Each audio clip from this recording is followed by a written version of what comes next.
There are truths that only the invisible can see. Before we dive into this story that's going to shake you, tell me in the comments, where are you watching from? And if you love real, emotional stories that show the strength of those nobody sees, subscribe to the channel and hit the notification bell to get narratives every day that touch your heart and make us rethink the world. The Faria Lima Avenue never truly sleeps. When the sun sets over São Paulo, the skyscraper lights ignite like constellations manufactured by capital. Inside one of those buildings, the tallest, the most mirrored, the coldest, worked a man who believed he had deciphered human nature. Aristides Kalogeras, Greek by birth, Brazilian by convenience, billionaire by ambition. His name was whispered in boardrooms, feared on stock exchanges, revered at gala dinners. He didn't just build buildings and companies. He built mythologies about himself. He liked to say he descended from ancient philosophers, that he carried the wisdom of Socrates and the cunning of Ulysses in his blood. But what he really carried was vanity disguised as intelligence. Aristides had a peculiar habit. He loved to humiliate his employees in the name of intellectual excellence. He created impossible tests, cruel riddles, challenges that were more like traps. He said that was how he separated the mediocre from the enlightened. In reality, what he separated was ego from common sense. The latest test was the most theatrical of all.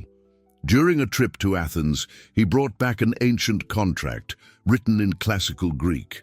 It wasn't just any document. According to him, it contained a secret clause that would determine the future of his fortune. Whoever deciphered it would be named CEO of the entire conglomerate and would receive a fortune of 20 million reais.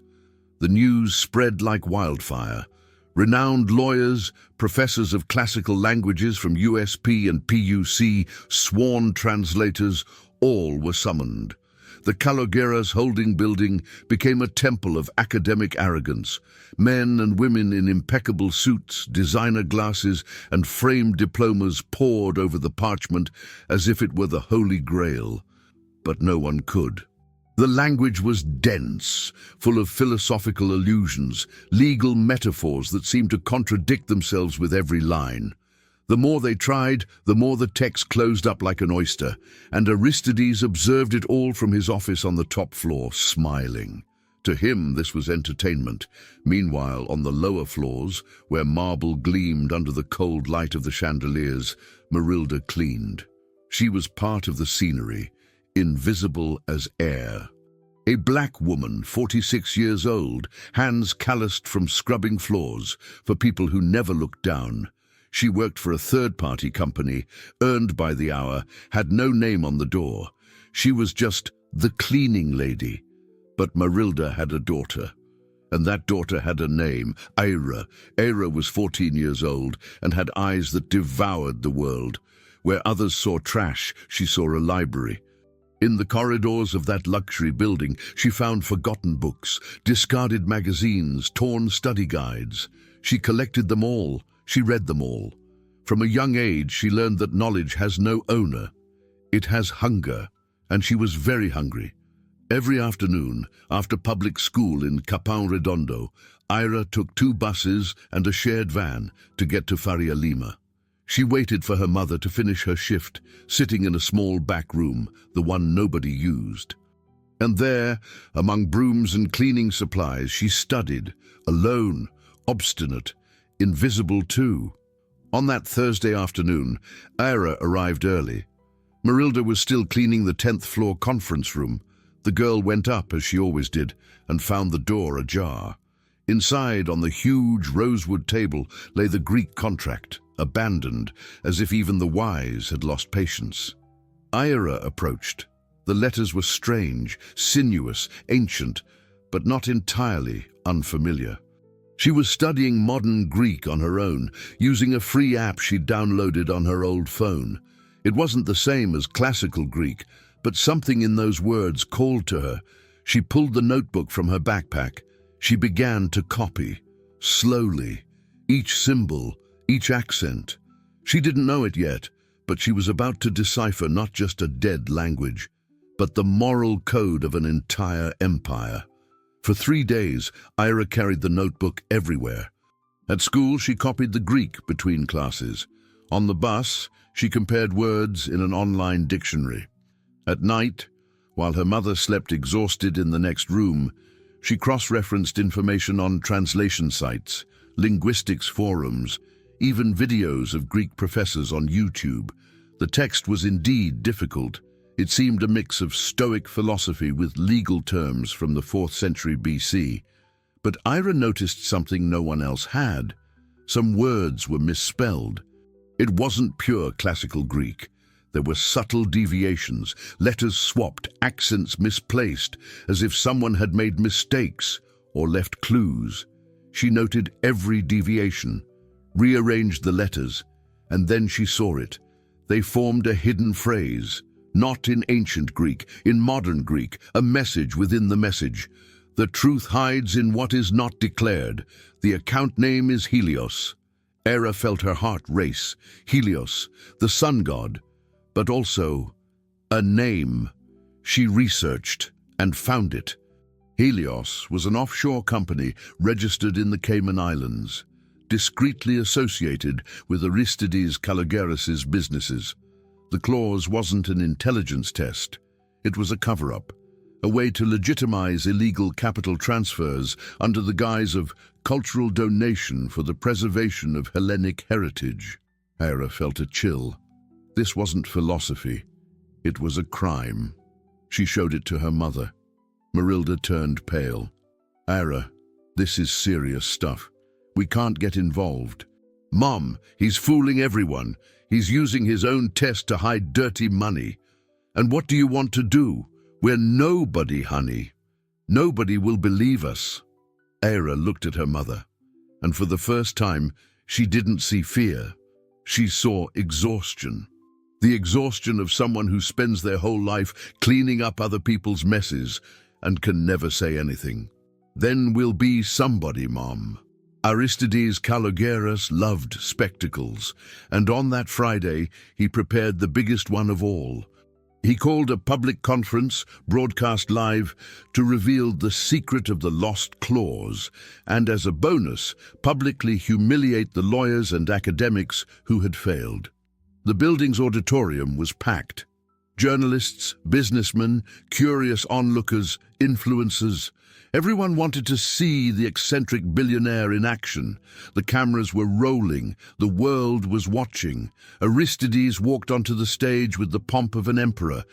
White suit, trimmed beard, a smile that said he'd already won before he even began. My friends, he began in a professorial tone, what you've witnessed over the past few days is proof that true intelligence is rare. Extremely rare. I brought a document back from Athens that only exceptional minds could decipher. And what did I find here? Mediocrity disguised as a diploma. Nervous laughter echoed through the audience.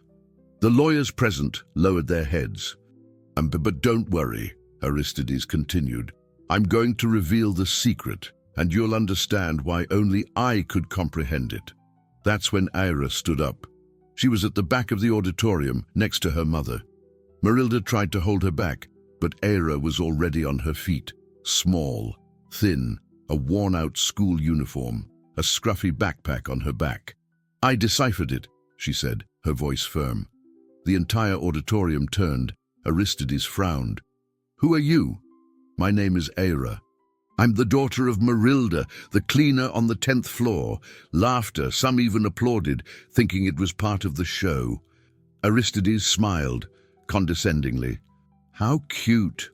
But, child, this is grown-up business. Go back to your seat. I know what the clause means, Ira insisted, and it's not about philosophy. It's about tax evasion. Aristides' smile froze. Ira walked to the stage. No one stopped her. Perhaps out of curiosity, perhaps out of shock. She climbed the steps, opened her school notebook, and began to read. The clause hides a phrase in modern Greek. It says, "The truth is hidden in what is not declared." The account name is Helios. Helios is an offshore in the Cayman Islands. You used this contract to disguise illegal transfers as a cultural donation. Absolute silence. Aristides tried to laugh, but his voice came out trembling. This is absurd. This girl doesn't know what she's talking about. I have the proof, said Ira, holding up her notebook. I copied everything. I compared it with public records. The offshore exists, and it's linked to your companies. A journalist raised their phone. Another was already live on Instagram. The conference turned into something else. It became a courtroom. Aristides lost his color. He tried to turn off the microphone, but it was too late. The live stream had millions of views. Social media exploded. Lost clause became a trending topic in under 10 minutes. Marilda, in the back, was crying, but not from fear, from pride. In 48 hours, Aristides' empire began to crumble. The IRS opened an investigation. A congressional inquiry was established. Shares of Kalogera's companies plummeted 67% on the stock market. International investors demanded an audit. The public prosecutor's office requested documents. Ira was called to testify. She brought her notebook. She explained line by line how she deciphered the clause. The prosecutors were impressed, not just by the girl's intelligence, but by the coldness of the crime she had uncovered. Marilda was also heard. And for the first time in her life, she was treated not as the cleaning lady, but as Marilda Santos, Ira's mother, a woman who raised a brilliant girl alone while cleaning the floors of people who never looked at her. A human rights NGO offered legal support. Marilda, encouraged by her daughter, agreed to coordinate a literacy and training program for black working women. The project was named Helios, but this time the name meant light, not an offshore. Aristides tried to flee the country. He was stopped at the airport. He lost titles, honors, contracts. He left under investigation, despised even by those who had once idolized him. 6 months later, Ira returned to the Faria Lima building, but not to wait for her mother to clean. To give a lecture, she was invited by a collective of black female lawyers to speak on access to knowledge. The room was full, not with billionaires, with people like her, people who had always been there, but had never been seen. Ira walked onto the stage. She looked at the people and said, "I didn't decipher that contract because I'm smarter than others. I deciphered it because I needed to. Because for me, knowledge was never a luxury. It was survival. And because no one expected a black girl, the daughter of a cleaner, to know Greek." She paused. Invisibility can be a curse, but it can also be a superpower, because when no one sees you, you see everything. The audience erupted in applause. Marilda, seated in the front row, wiped away a tear, not of sadness, of victory. And so, in the heart of São Paulo's financial power, a black girl, the daughter of a cleaner, proved that knowledge has no color, no address, no last name. It has hunger, it has courage, and it has, above all, dignity. And you, what did you think of this story? Did it make you reflect on anything? Tell us in the comments. And if you want to keep receiving real stories that move and inspire, subscribe to the channel, activate the notification bell, and share with those who need to hear that knowledge is a right, not a privilege.